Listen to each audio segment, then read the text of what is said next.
And we're live.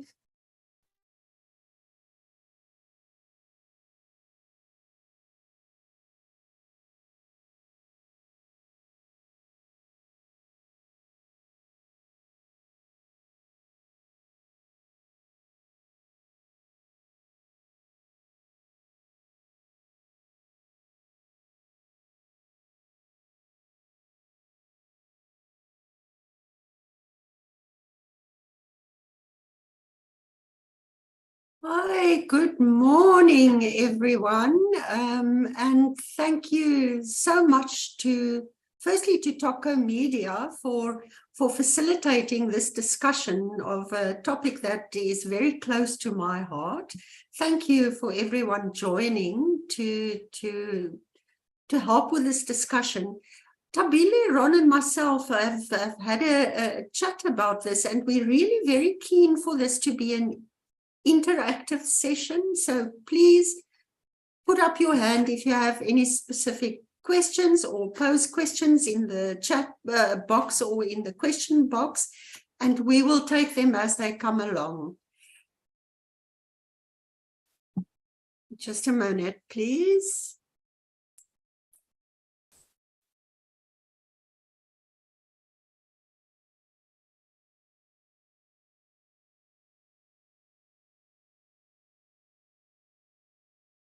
I'm sorry about that. My apologies.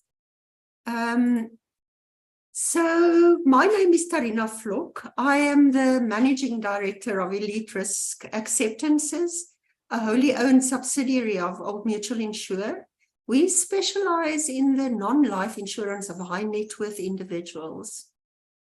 Tabile Nyaba is the chair of the Elite Board, Old Mutual Insure's Chief Risk Officer, and President of the Institute of Risk Managers of South Africa. And to add to that, she's an all-round fantabulous person. Ronald Richman is the Chief Actuary of Old Mutual Insure, and those guys usually scare me.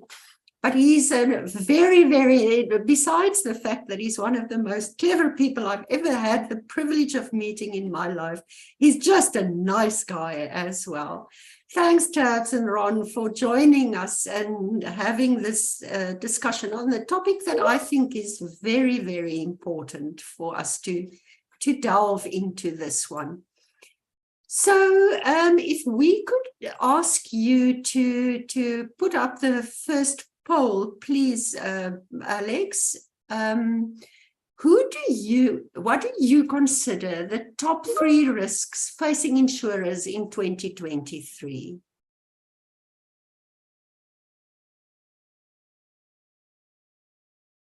So if you don't mind voting now, and let's see what the audience thinks are our main challenges. All right.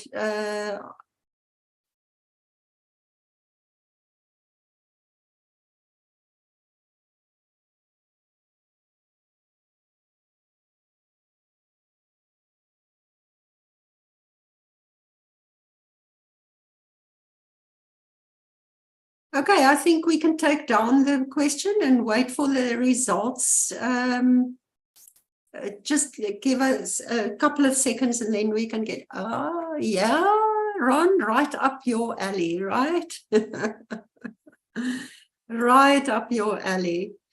So the first 4 years of the decade beginning in 2020 have certainly been a very disruptive period, especially when you consider the impact of what happened in this period on the non-life insurance industry. 2020 saw the implementation of lockdowns worldwide in response to the COVID-19 pandemic. And this had devastating effects on the economy, on imports, on individuals, on businesses. And of course, this translated into unprecedented business interruption payouts by insurers.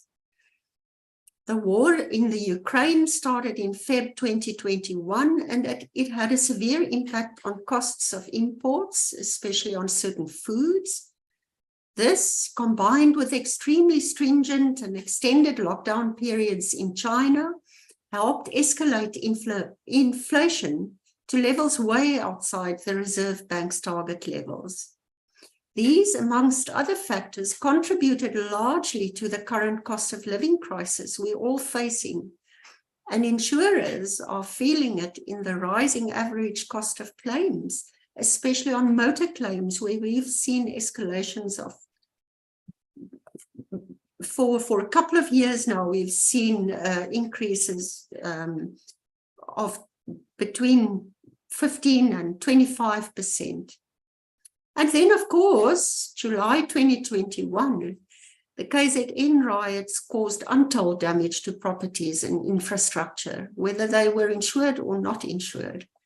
This incident cost Sasria well in excess of 32 billion rand. With an unemployment rate of 32.9%, analysts are considering politically fueled riots in South Africa actually as a systemic risk. Unemployment not only drives geopolitical instability, but also contributes to increased crime. Breakdown in society caused by various factors, historical and new, have led to increased crime events, with syndicates operating at ever-increasing levels of sophistication. And who's the one who has to pick up the price for all of this? Insurers. And this can be evidenced by amongst a lot of other things, but also the spate of theft and hijacking of certain high-end vehicles we've seen lately. We barely recovered from the shock of BI and July 2021 riots when we faced the devastating KZN floods of April-May 2022. Although the biggest by far, this event was certainly not isolated. Our data suggests that annual catastrophe claims between 2012 and 2022 were 10 times higher than between 2000 and 2011. We can certainly attribute many of the flood-related claims to an extended period of the La Niña phenomenon.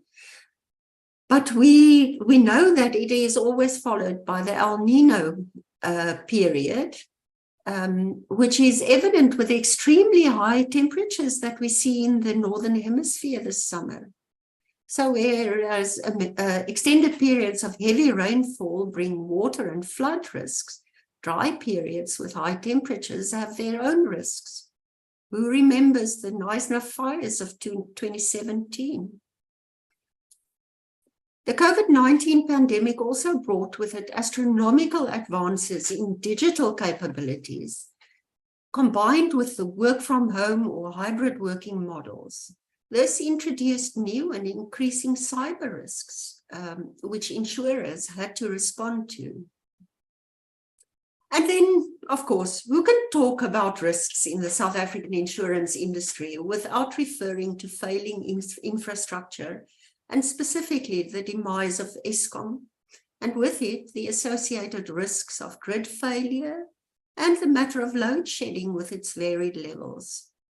We've seen a significant increase in power surge-related claims following load shedding. As the audience is probably aware, most insurers have responded with conditions, limitations, and excesses to these type of claims, but that's not all. Many individuals and businesses are implementing backup power systems, which can be in the form of generators or inverters with battery storage and or solar panels.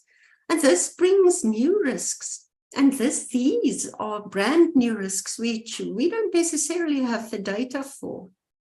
Many suppliers, for example, are jumping at the opportunity provided by the increased demand for solar installations, without always obtaining all the credentials and accreditations. And this can lead to an increased fire risk due to non-compliant installation and specifically wiring. The high demand for solar panels also led to an increase in the theft of these panels. And again, these are all costs that have to be picked up by insurers. So I was thinking, when I put together all of these, and we're not even talking about risks that remain always front of mind when it comes to insurers, like regulation or skills scarcity. We're just talking about new risks. And I'm thinking, when you add all of these into a cauldron of risks, to me, the one thing that stands out is reinsurance. You are certainly aware that reinsurance is the insurance that insurers buy to reduce our exposure to large and accumulating losses. So for many, many years, South Africa was considered a low-risk area for catastrophes. But between KZN, load shedding, the possibility of grid failure, increased cyber exposures, just to name a few, these all work together in contributing to much tougher renewal terms and much higher premiums. So these cost increases almost necessarily have to be passed on to the consumer. And this in an economic environment where consumers are feeling the pinch of the increased cost of living.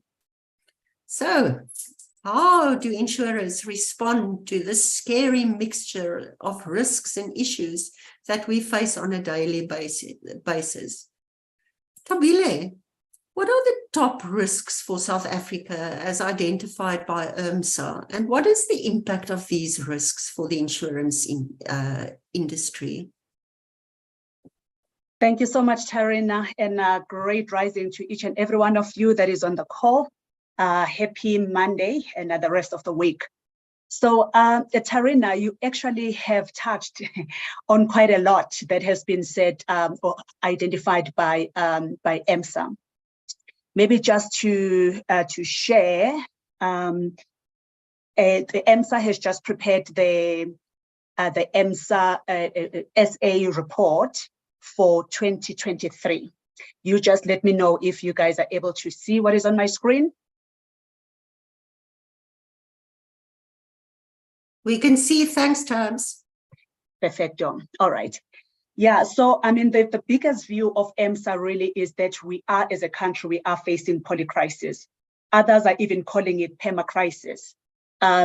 Because it impacts both our macro and the microeconomic. And what we're actually seeing is that the risks are so intertwined and they're so interconnected. And then they are increasing in the severity and the frequency as well. And they occur at the same time. And that is why then we believe that we are actually facing the polycrisis. So if you just look at the top 10, that is what I have on the screen, is South Africa, the big conversations whether South Africa is actually a failed state or it is a failing state that has now degenerating into the mafia state. So that is the first one, to say that as the country, are we a failing state or are we a failed state?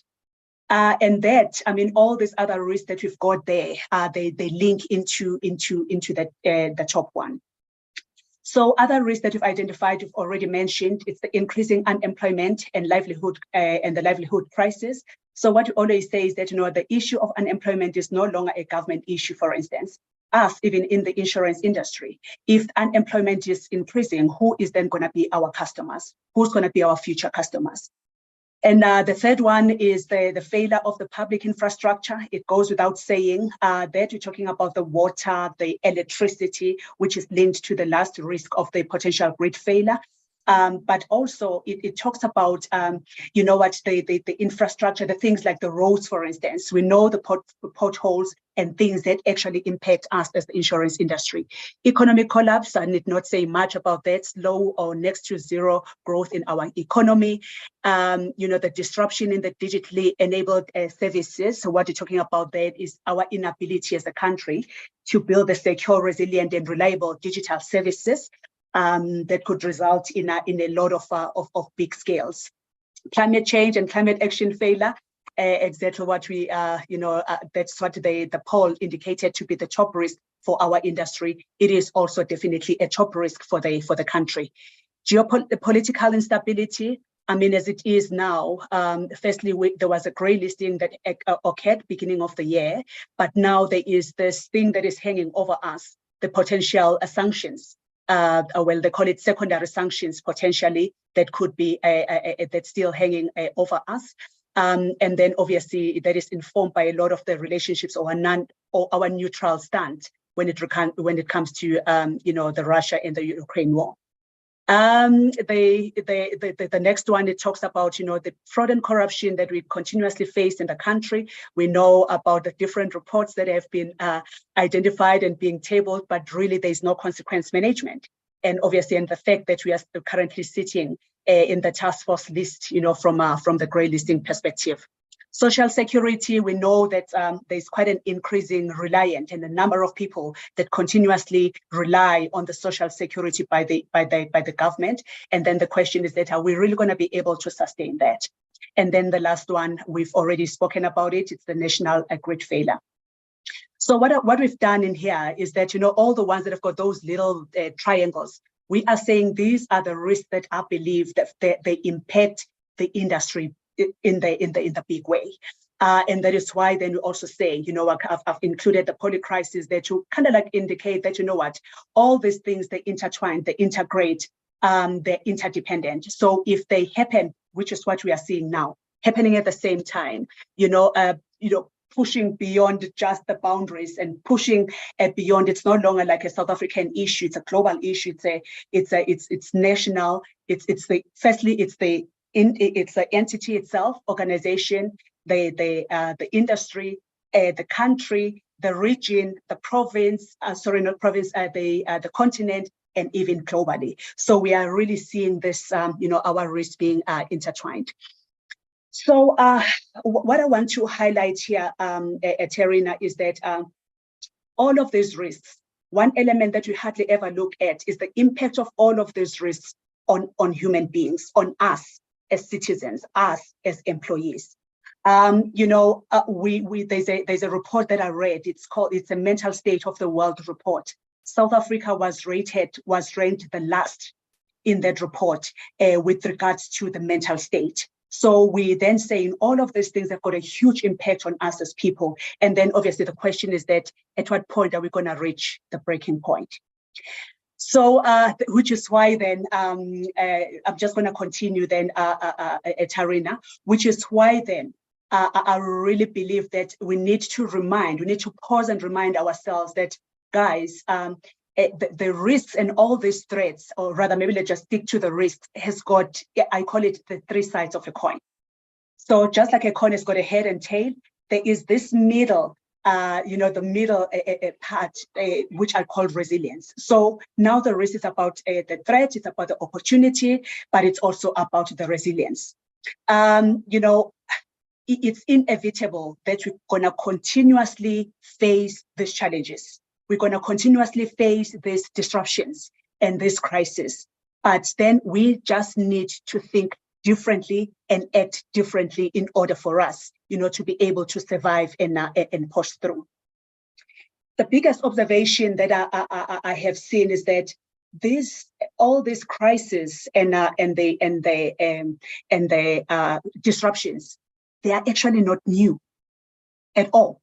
They're just repeating themselves. Like I said, it's just the magnitude of them. For instance, I think I've pulled it up. Yeah. So let's take the floods, for instance. In floods, we've had them they were North and South Carolina, the Mississippi floods, you'll remember of the 1927.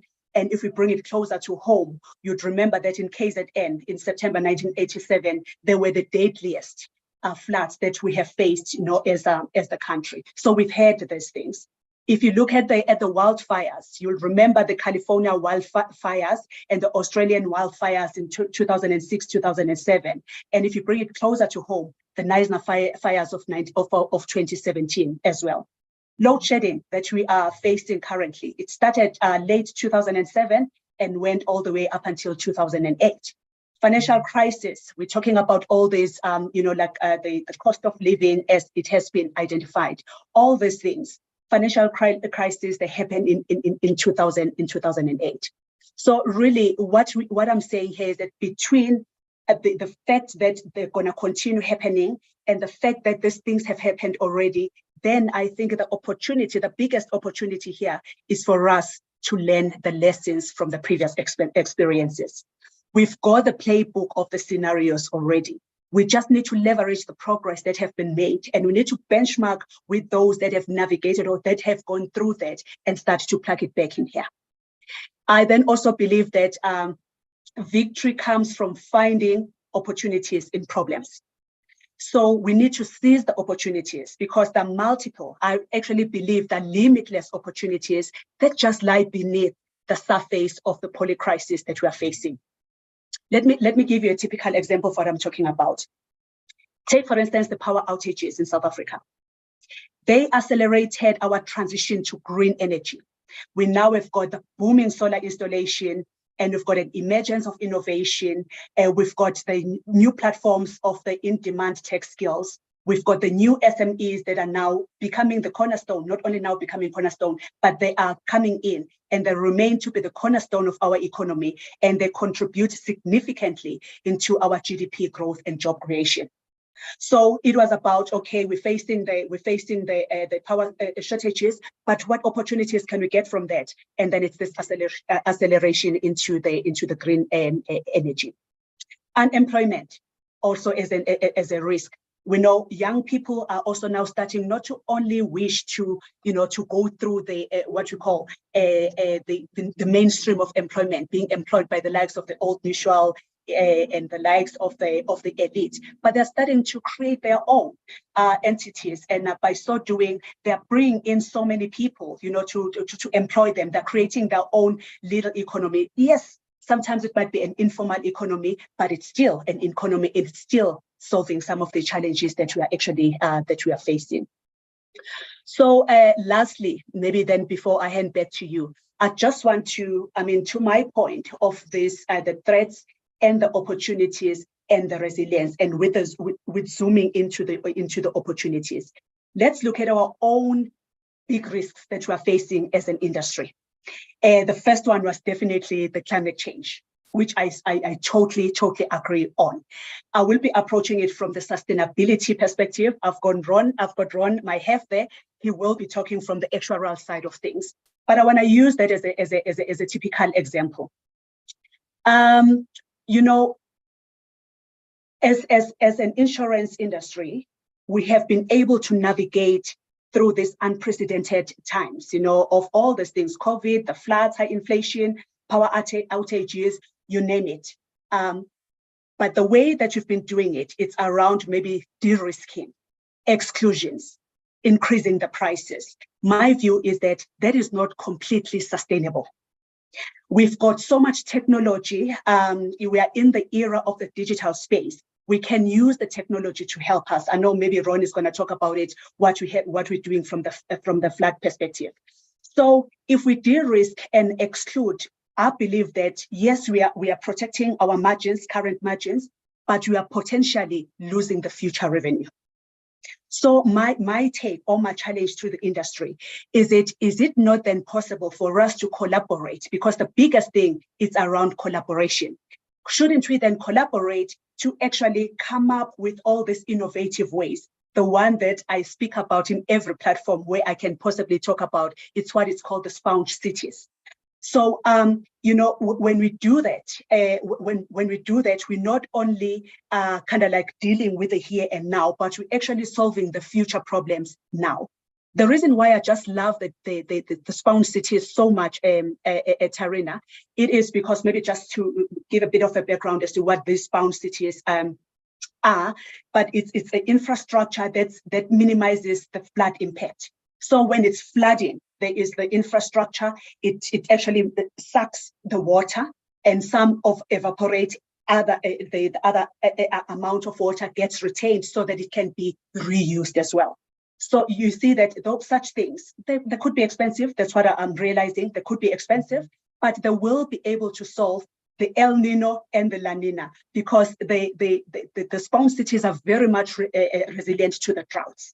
So we know now that you're moving from the wet, from the floods into the dry season. So let us look at what can we include, what can we put, how can we collaborate as an industry to put in this infrastructure that minimizes. It's definitely never going to get rid of the floods. It doesn't mean that, but it minimizes the impact of the floods. But also, we're actually saving the lives of people. We're saving the property, but we're also solving the water problem. So those are some of the things and the opportunities that I'm saying. We just need to think a little bit differently. And we need to think like more sustainable. What can we do? How can we solve the problems, for the future? How can you create the future that we'd love to look at? Which is why then I'm saying I'm coming through from the sustainability angle. The other biggest opportunity really it's around the collaboration with the likes of the insurtechs. I'm not going to go much in details into that, but they will be bringing in the technology and the innovation, to us as the big insurers, maybe while they are actually benefiting, from our insurers distribution and their underwriting expertise. So all in all, I'm saying the opportunities lie. That there's just limitless opportunities if we can change the way we think, change the way that we're doing things. Let us collaborate. Let us look for solutions that are sustainable than maybe looking for the solutions that are just going to cover us at the here and now. Although it looks like it's doom and gloom, but I still and strongly believe that there's so many opportunities that still lie ahead. I must say, I'm so grateful that you talked about, you moved on to the opportunities, because after that first slide of yours, I was properly depressed. But fortunately, I know that you see risk as a multifaceted thing, which also presents opportunities. I remember in May, I attended a conference where a very well-known British journalist was talking, and he clearly got a brief to say something positive about South Africa. And it was very, very difficult for him to find something. But the one thing that stood out, he said, "You are resilient as a people. How many of you have a load shedding app?" And everybody and those are small little opportunities, that, like you said, and there are lots more of those. Thanks, Thambile. So can we just bring up the second poll question, please, to say, how do you believe insurers should respond to the opportunities presented by these risks?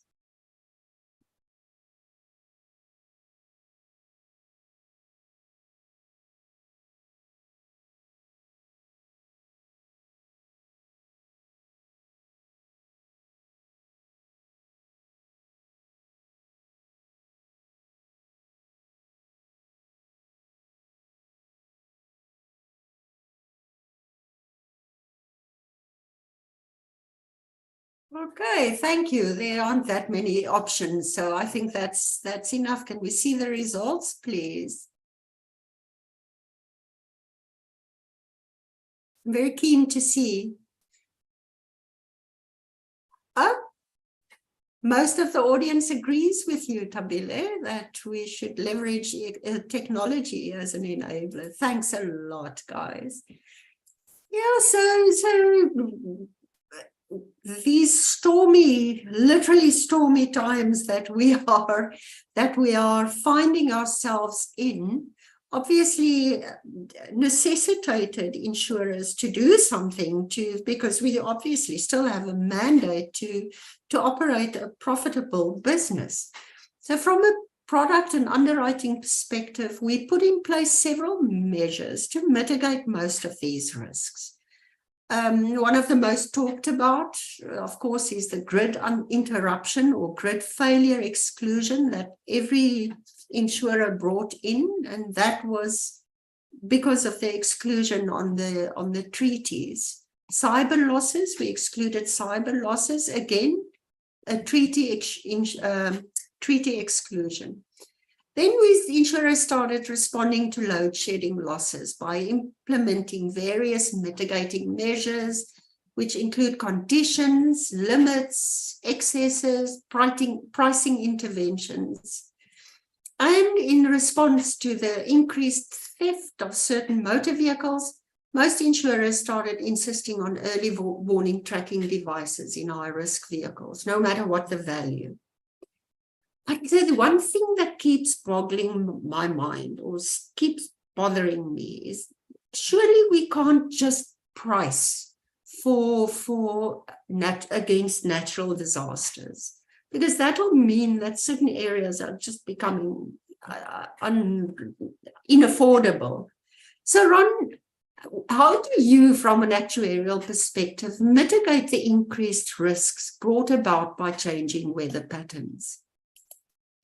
So Tarina, thank you for that opportunity to discuss. What I think the classic answer that you're going to get from actuaries is often going to be, we need to learn more, we need to do more analysis and more analytics. What I'd like very much to share with you today are some of the analytics we're performing at Old Mutual Insure. So I'm going to share my screen and just talk you through some of the ways that Old Mutual Insure as a company is navigating climate change.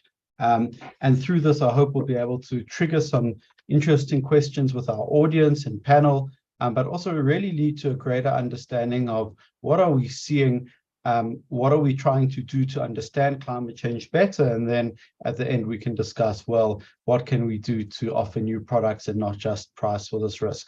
So I think what we've been mentioning is that there's been an increasing frequency of and severity of natural disasters globally. So this is United States natural disasters. You can see the number in green and the cost in terms of your average cost per year in pink. You can just see this exponential trend from the 80s up to the 2010s, and you can see the last 3 years, the last 5 years have been particularly damaging from a natural catastrophe perspective. Let's have a look in the South African picture, and this is actually from Old Mutual Insure's proprietary pricing data. And here you can see that we're tracking small, medium, and large climate events. And this last decade, from 2012 to 2022, you can see this dramatic jump in all of these different types of events, but particularly the large events, which we define internally as events with more than 100 million rand impact. And while there's some debate in the popular press about is climate change driven by people, I think the scientific viewpoint is that a lot of this is driven by people's impact on the planet. And as insurers, we're not so worried about the cause. We are really just worried about how we're going to deal with this environment of significant natural catastrophes, and how we're going to keep offering our products to the public in a way that they affordable, cover the risks that the public needs, and we can do that in a way that promotes financial stability. So what I want to just show is what is the severity, in other words, what is the cost of weather-related claims from Old Mutual Insure's pricing data in the last decade. And you can see our average annual weather cat claims was 371 million rand a year in the years 2012 to 2022, but only 39 million rand in the years 2000 to 2011. And I think Tarina mentioned the statistic before that this has now increased tenfold compared to what we had in prior years. So this issue of climate change that our audience today has ranked as among the top risks that insurers face, we feel that on a almost daily basis in the insurance industry. We've also had a question. I saw in the Q&A that someone was kindly asking us about reinsurance and how do we as non-life insurers use reinsurance. Reinsurance is a key tool for us, but the reinsurers themselves have been subjected to significant losses arising out of South Africa. We've touched on Sasria claims from the July unrest. We've touched on the KZN floods. And we've also touched on COVID in just the course of this presentation this morning. And all of these claims are in the billions, above 10 billion rand each. And this is making it increasingly difficult to get reinsurers to provide the cover that you want. And if you think about a non-life insurer, one of our main inputs, if we were a chocolate factory, that would be cocoa beans and cocoa butter. As a non-life insurer, our main input is actually reinsurance. So our main supply of risk capacity has started to become more sparse and constrained than what we used to. So let's think about what we're doing in terms of understanding the various climate risks that the non-life insurance industry is exposed to. And what I just want to talk to is the two main categories of risk that we always think about. One is physical risk. This is the risk of increased damage and losses from physical phenomena associated with climate trends. So if you think about the fact that South Africa is forecast in some parts of the country to become drier as a result of climate change and hotter, that means it will probably be more exposed to wildfires. And unfortunately, that greater exposure is projected to be in the Western Cape. That's a good example of physical risks. The other big category of risk that we're exposed to as a large corporate entity are transitional risks. Transitional risks are the risks that arise from the fact that the world as we know it is changing. Investing heavily in fossil fuels, for example, is no longer viewed as ethically or ethically correct, or even correct for corporates to be heavily involved in. And all of these changes in society change how we have to invest our funds, the sort of regulatory standards we need to comply with, and impact us through new reporting obligations. Our responses to both of these are illustrated in the middle part of this slide. So what we're trying to do as Old Mutual Insure is think about what sort of new products can we offer in the market. We're very keen as a company to ensure the societal responses to climate change, for example, by ensuring renewable energy installations or electric vehicles. To do that, we need to understand what is the forward-looking view of what South Africa will look like in a climate change affected world. And what we're investing very heavily in are forward-looking analytics. And for the rest of the presentation, I'm going to spend some time showing you what do those analytics look like and how is South Africa likely to change in the next couple of years and decades ahead. We're also trying to understand the impacts of litigation and compliance issues, and this applies to us both as a large corporate, but also in our personal consumption. I think it's worth thinking about, are we contributing to a greener world, or are we being part of the problem, if we can look at it that way? And we're also partnering with various different institutions across the country to understand how we can drive resilience and also take action when is necessary. I think the second most voted for response was technical expert collaboration in the second poll question. And this is something that we're very proud that we do at Old Mutual Insure, which is collaborate with meteorologists and collaborate with other climate scientists in order to understand what climate risk can do for us. What I would like to discuss is just our two high-level approaches to understanding physical risks at Old Mutual Insure. So just as a reminder, physical risks are those risks that are driven by climate phenomena like temperature and rainfall.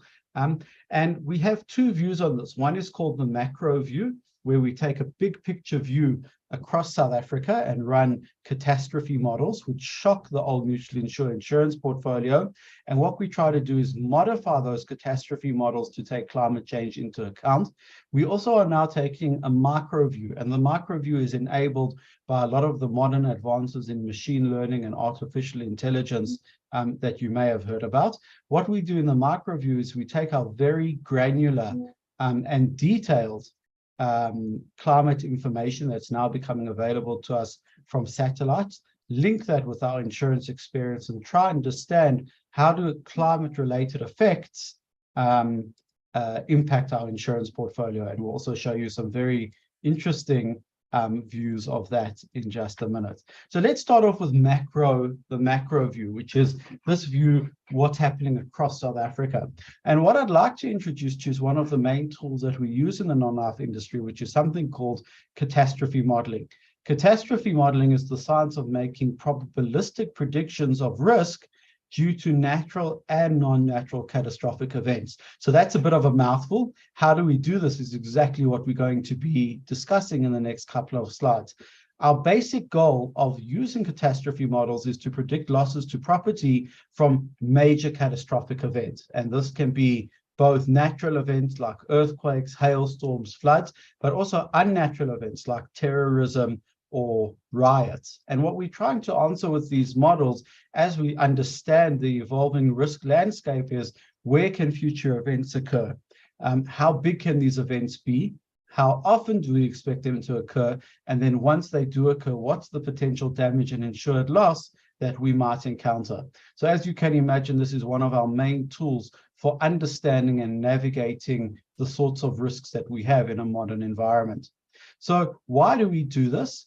Well, the reason we do this is once we know how likely and how severe potential future catastrophes can be, we can start to prepare for the impact of these catastrophes. One way, for example, that we do that is we work out what's the average cost of flood in South Africa, and we make sure that not only do we collect enough premiums to cover this risk, but that we also have enough capital available to stay solvent and able to meet all of our policyholders' financial demands on us if one of these events occur.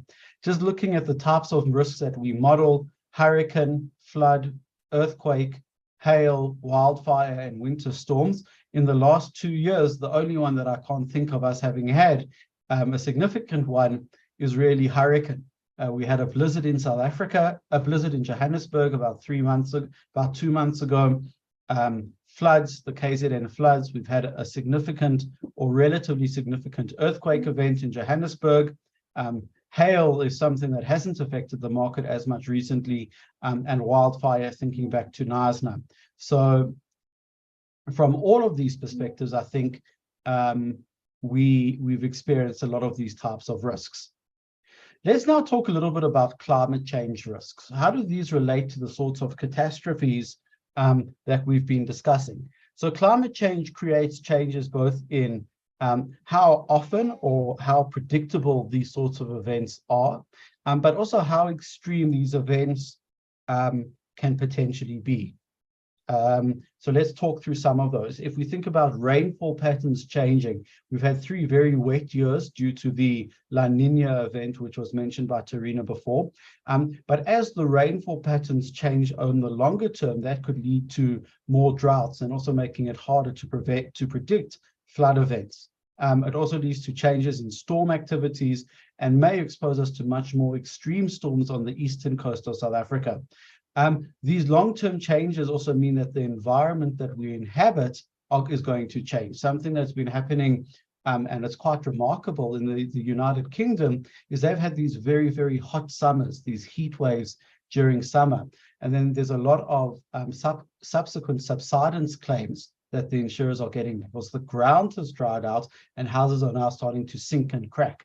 And it just shows you how the risk profile of the environment we inhabit is starting to change. And then it may also give rise to very abrupt large events like tropical cyclones shifting down more towards South Africa. So as we evaluate climate change risk in South Africa, we're trying to understand how does climate change impact the frequency and severity of risks by looking at the trends in these events over time. And what we're trying to do is say, how do we take these big catastrophe simulation models we've been mentioning and start to tinker with them so that they can accurately represent what South Africa might be exposed to in the coming years.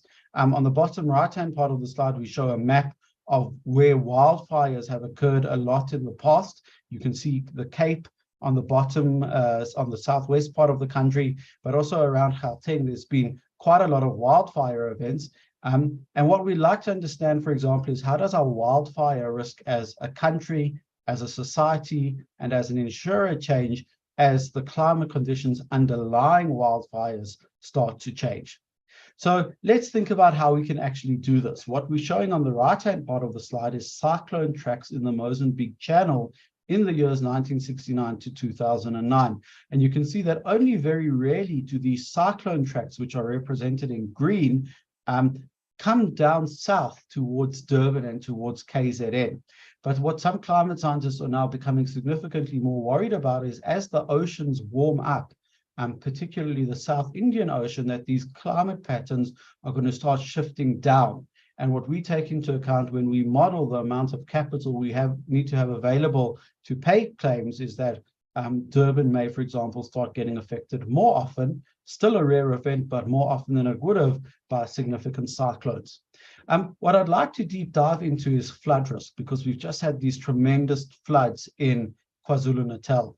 This plot in the middle, you can see South Africa highlighted there, is from the Intergovernmental Panel on Climate Change. And what they've projected is which parts of the country are likely to become wetter and which parts of the country are likely to become drier. And no surprise, in a way, that the Western Cape is projected to become drier and the Eastern Cape is projected to become wetter. But unfortunately, the risk of flood increases in terms of the number of very extreme events in both Eastern South Africa and Western South Africa. And you can see that in the plots on the left-hand part of the slide. In the plots on the right-hand part of the slide, we try to show how much capital do we think we need as an entity due to the combined effects of wetter periods in Eastern South Africa and less rain in Western South Africa. And you can see that in some of the most extreme events represented on the x-axis by the number 200, we may need almost double the amount of flood risk capital. So what does that mean for the average insurance consumer? It means make sure your insurance protects you against flood, but also start to prepare for the fact that insurers might want to understand what is your personal flood risk management. Do you have French drains protecting parts of your property?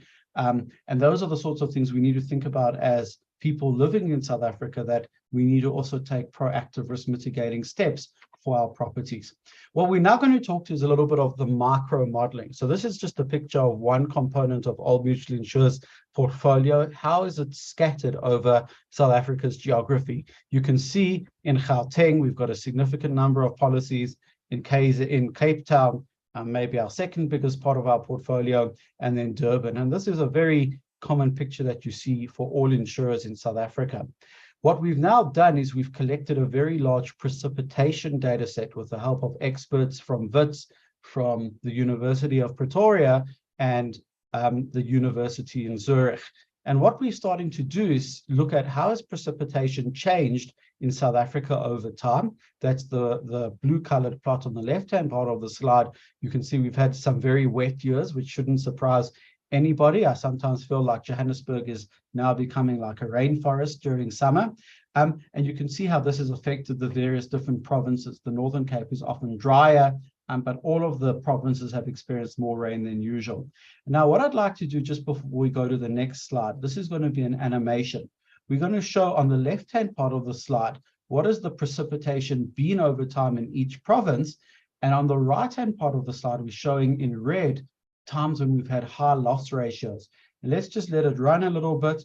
And soon what we're going to see is that when the map on the left turns very blue, indicating lots of precipitation, we often have high loss ratios indicated by red on the right-hand part of the slide. So I'm just going to let that animation run. That gives you some idea of how we're trying to connect and relate climate experience to our portfolio. So that's very interesting, and again shows that if you're having lots of claims due to rain, it's something we need to start thinking about.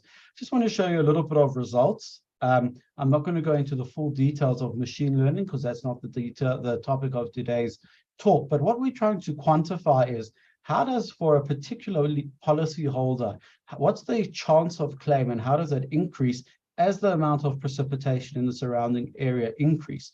What you can see on the graph on the right-hand part of the slide, as we move from left to right, that indicates increasing rainfall. And you can see that the probability of a claim in any particular month almost doubles from 1.5% all the way up to 2.6%. So the basic message is lots of precipitation, which, as we've said, might be affected by climate change. Lots of precipitation leads to claims. And it's something that we as an insurer help you, if you're one of our clients, to manage your risk in case something goes wrong. But we also need to think about how do we proactively mitigate risks.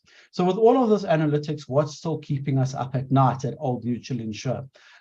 One thing is that it's very difficult to disentangle the risk environment we find ourselves in, for example, it being in a La Nina precipitation cycle versus what's the longer term trend. So I think what we saw from Tabile's presentation and what Tarina indicated is we're in a changing and increasing risk environment.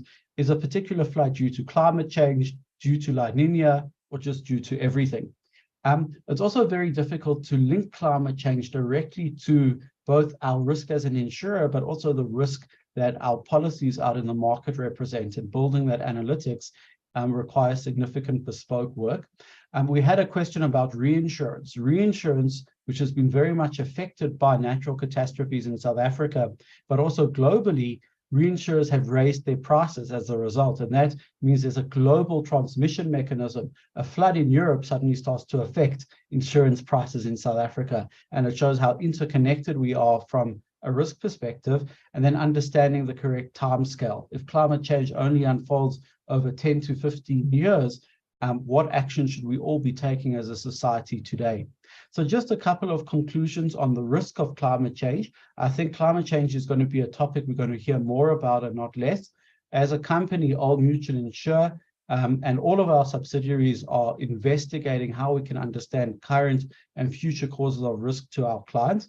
We're passionate about using the latest and greatest technology to understand these risks, and hopefully our solutions can help protect you, if you're a broker, help protect your clients, and help protect all elite policyholders from volatility in times of significant change. And with that, let me hand back to Tarina. Thanks, Ron. That's certainly a mouthful. So just help me understand, please.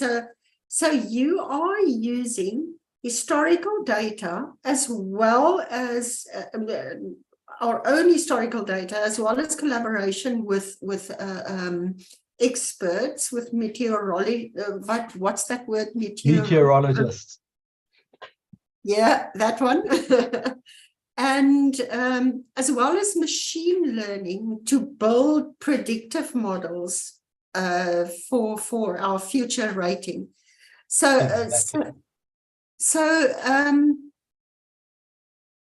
it is safe to say, from my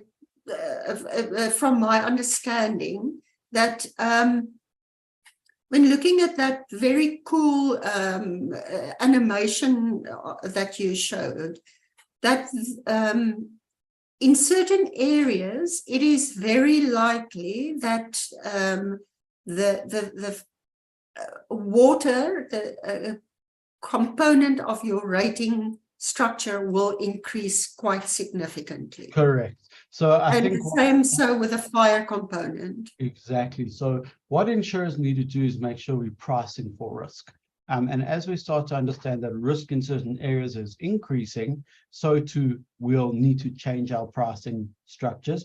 But I think what's really, really important is that we also need to take into account what risk mitigation exists in each area. Has the local government kept stormwater drains or fire breaks serviced and performing the correct thing that they're meant to do?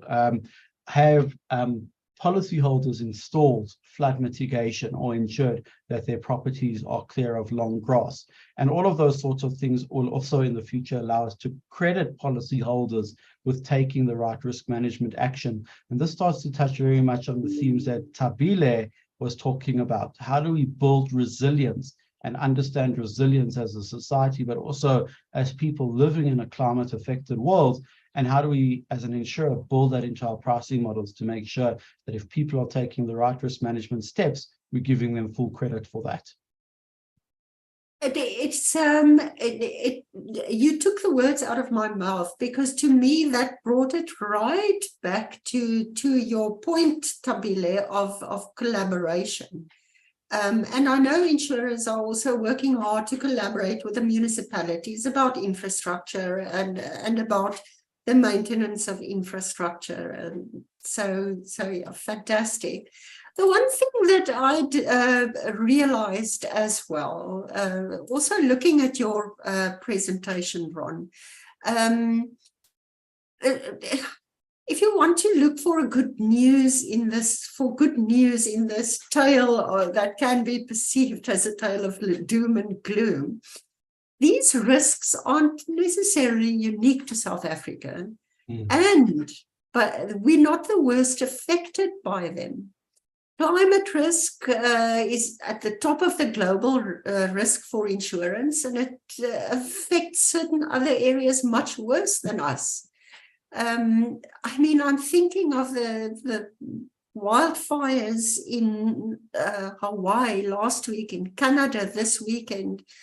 Those are just samples of what the risks that other countries are exposed to. You mentioned California, Australia, and even Greece a while back.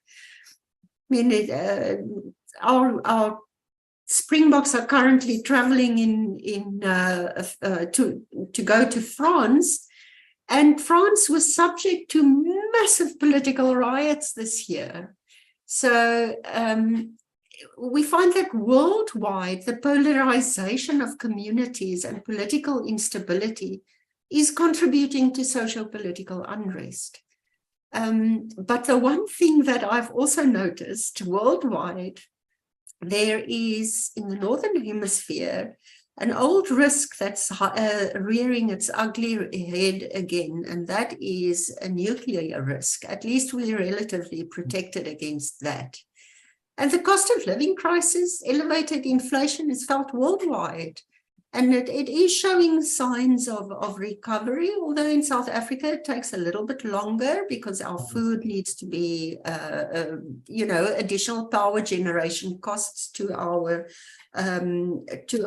retailers has an impact on that. But another nice word that I take from you, Tabile, is resilience. So actually, both of you mentioned it. So the one thing that I know is that our industry is resilient and that we're always looking for ways to continue to give cover, as you mentioned, Ron, to price correctly for it. And in the end, we businesses, we need to stay profitable. From what I can see, insurance is definitely becoming more expensive as the market is hardening. But I also know that there are so many ways to improve cost efficiencies and refine your models, which can be passed on then to clients in premium savings. So, as you mentioned, Tabile, it's important to plan for and hedge against these risks, but it's also important to see the opportunities presented by them. And the inherent risk of not capitalizing on opportunities is that new and tech-driven players will be leaving us traditional insurers by the wayside. And that is something that also speaks to your point of collaboration with the tech startups and the bright young minds who bring that dimension to the table. So from my side, there's a couple of questions. Ron, I was wondering if you could maybe answer Gabriel's question about the carbon credit market in Africa. Is it possible to come up with a product that can insure trees against climate risks? That is super interesting. I guess my answer to Gabriel is there's definitely a lot of interest in developing an African carbon credit market. When I was in Egypt last year at COP27, the Egyptian finance minister was talking very much around how Egypt is keen to spearhead that. I think understanding the risks that these credits involve, whether in terms of the underlying item that they represent, like trees, and ensuring those, that's a brilliant question. And quite honestly, I think it would be quite easy to develop a parametric insurance product for those. So parametric insurance is a form of insurance where you don't submit a claims form to your insurer. If there's a certain amount of drought or a certain amount of rain, it automatically pays out. And while that's an illegal product in South Africa, to the best of my knowledge, it's something that you can offer in Kenya. So I think a parametric model for Kenya would be a wonderful thing to ensure some of those carbon mitigating things like trees that are being planted.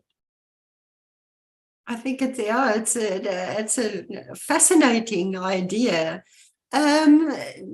Uludari is, I assume, also from wider in Africa, is asking whether I assume your presentation only applies to South Africa, or whether you look at the wider African continent, maybe? Tabs, what do you think? So my view on that would be that we've tried to focus this presentation on South Africa, but at Old Mutual, we're looking at the wider risks. And interestingly, a lot of the risks that we see are quite applicable and relevant to wider African countries. And just to add on that, Ron, actually some of the risks that we're facing have already materialized in other countries and other African countries. I mean, say if you take inflation, for instance, though Zimbabwe has been through that. Yeah, the grid failure. We know that Nigeria has had, I think, about 7, if I'm not mistaken. So there's quite a lot that we're also learning, from our African, countries on how they have managed some of these risks. Sipamandla, you asked a very, very good question. And to be honest with you, we actually spoke beforehand. Shall we talk about the human risk or shall we not? And because of the topic, we decided to stick to emerging and changing risks. And this is a risk that has been on the cards for a long time, and that's the skills scarcity in the South African, not only the South African, but the worldwide in the insurance industry. Ron, especially with the power of data and analytics, which is going to drive the future. You want to speak about the scarcity of actuarial risks and data analytics, please? Absolutely. So something that I think we feel very much in South Africa is there's not enough people overall, but there's a huge shortage of diverse people choosing short-term insurance as a career path. And this impacts the industry because there's not enough capacity to build these heavily data-intensive models. There's not enough capacity to really deep dive into some of the things we'd like to do. So the industry as a whole has got some initiatives. Old Mutual Insure is very proud to have partnered with the Association of Black South African Actuaries, where we offer a lot of events and material to try attract people to the short-term insurance industry, just because it's such a fascinating place. But this is something we need to do more of, and without people either underwriting policies or managing these big fancy models, it's very difficult to operate effectively in the current risk environment. And Tabile, I don't know if you want to comment on the same from a risk perspective.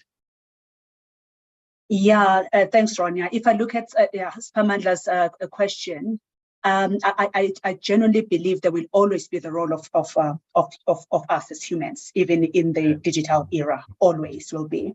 I actually see technology helping us to take away, some, I mean, if I just look at the risk management specifically, just take away, the mundane work, so that you can free up, that people to do some of the very, the thought leadership stuff, the critical stuff. So I just see us, humans and the machines working very much intertwined for the betterment. So, but I don't see them completely replacing humans. I'm not on that one, but I just see it working in collaboration and jointly.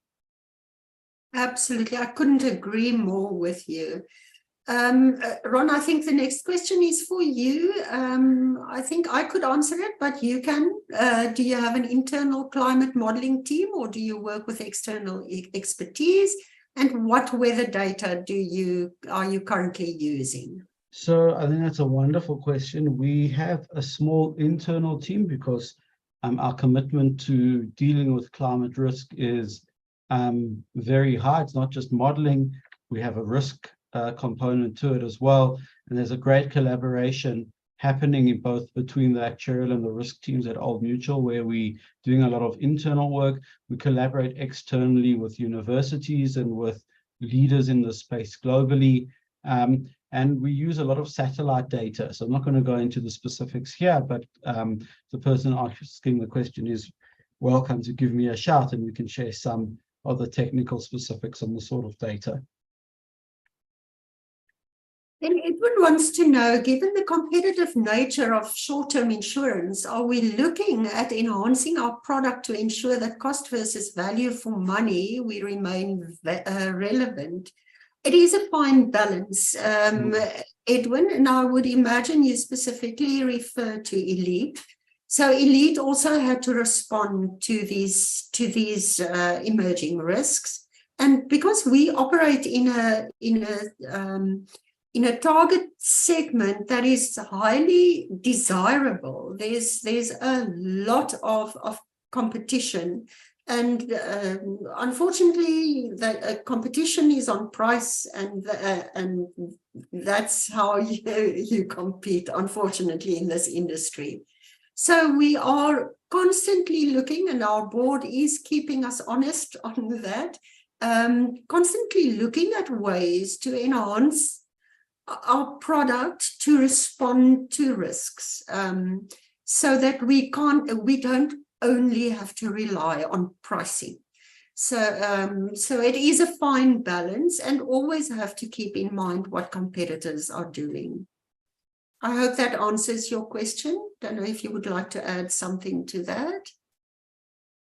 And then Mduduzi is asking, how do you think about environmental catastrophes in turn triggering downstream social unrest events and exacerbating claims?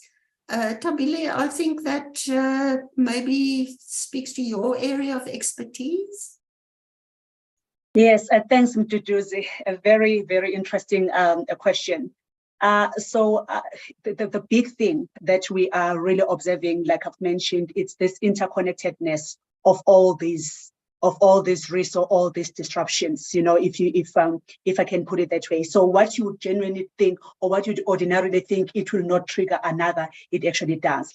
So indeed, you know, whatever that is happening currently from the environmental side of things, it's got an impact. You know, like, I mean, let's take the floods, for instance. Okay, the floods, they result into some of the infrastructure failure because of the roads and the houses, you name it. And then obviously the disruption of the water and the energy supply and all those things, which could then ultimately result, you know, in the social unrest and, you know, for the lack of service delivery. So definitely we're seeing these things actually pulling all together and actually touching on each other, which is why then even when we address these risks, we need to address them in the most collaborated manner.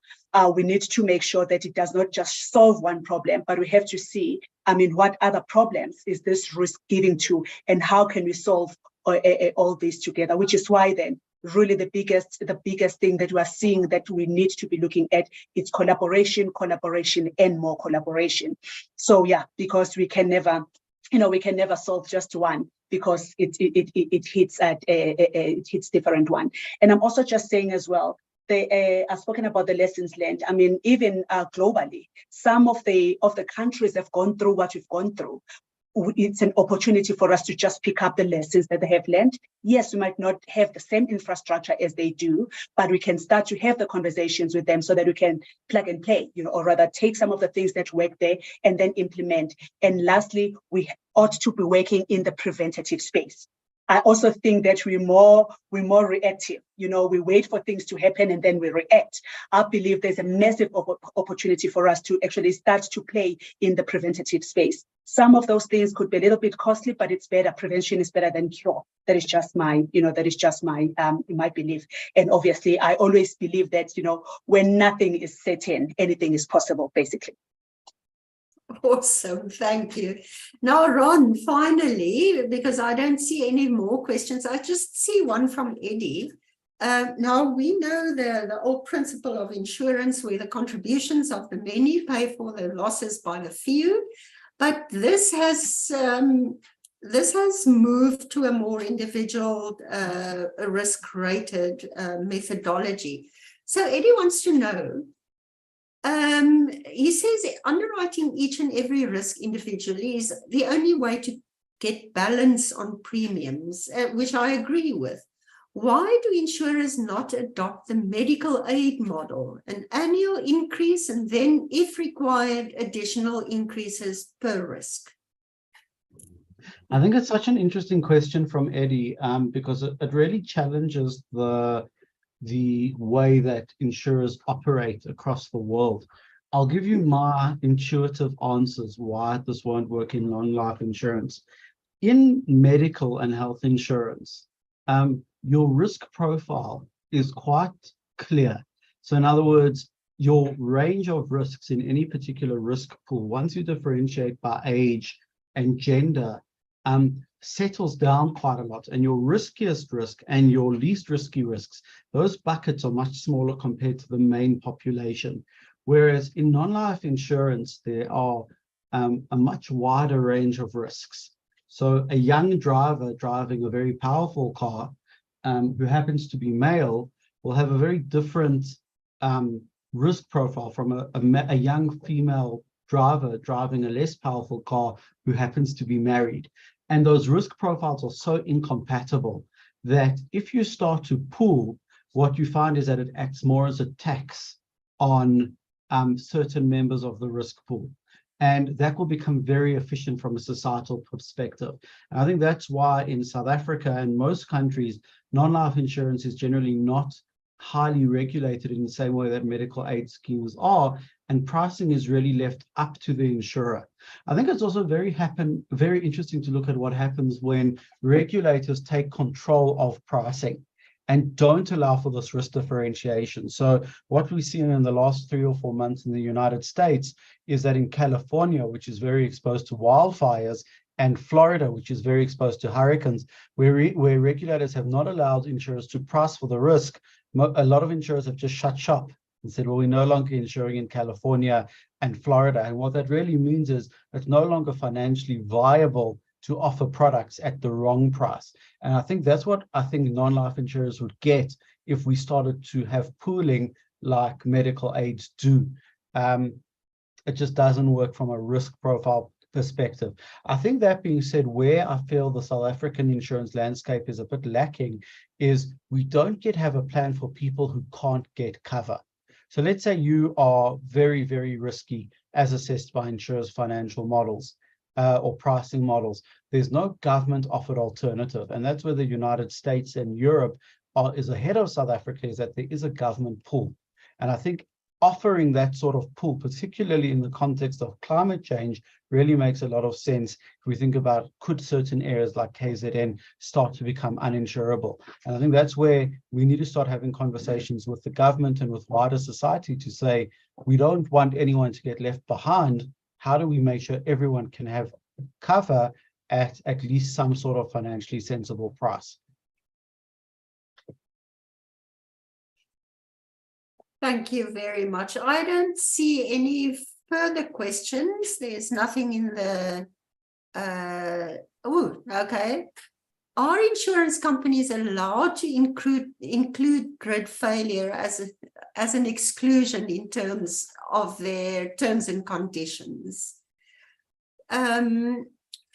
Ron, I'm happy to take that one. You take it, Serena. Yes, absolutely. As long as you are transparent about it, and as long as you follow the rules with regard to the exclusion, you need to give, if an insurer changes the contract from their side, they have to give notice to clients. So as long as it's done in the correct way, insurers are absolutely allowed to do it. And it's not, I can say from my experience that it's not an exclusion that's taken lightly. It was not once taken lightly. I said in my introduction, we had to implement the exclusion because it was excluded from our insurance treaties. There was a lot of collaboration in the industry with legal experts, with the FIA, with the reinsurers, to make sure that we word this exclusion correctly. And it was rolled out in a correct and very deliberate fashion to clients in accordance with the the legal requirements. So I'm very comfortable that our grid interruption exclusion has been implemented correctly. There are certain scenarios. I get a lot of inquiries about scenarios, excuse me, that I struggle to answer. I really struggle to answer. And I know to say, excuse me, guys, I know to say each claim will be assessed on its own merit can sound vague, but unfortunately it's true.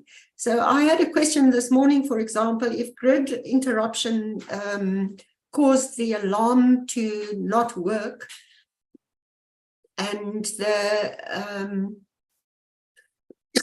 excuse me, the alarm to not work and there's a break-in, would the exclusion apply, or would the insurer honor the claim? And it was literally impossible for me to respond to the question because I didn't have all the circumstances of the scenario. So it is difficult. Let's just hope it doesn't ever happen. According to many analysts, the likelihood of grid failure is extremely low. And that is why we have load shedding. So, okay. Eddie, is that a question, or are you just making a statement? Anyway, a certain direct insurer won't ever turn insurance away. We see it. We see poorly performing clients leaving us to go elsewhere. But anyway, thank you for that. Thank you very much, everyone. Thank you, everyone, for attending. Thank you so much, Ron Tabile, for joining me in this. Thank you very much to Topco for giving us this platform. And I think that concludes this session. Thank you very much. I saw there's a question whether we can make the slides available. Can we? All right. Thank you. We can discuss. All right, we can discuss. It's proprietary information. Right. Thank you. Bye-bye.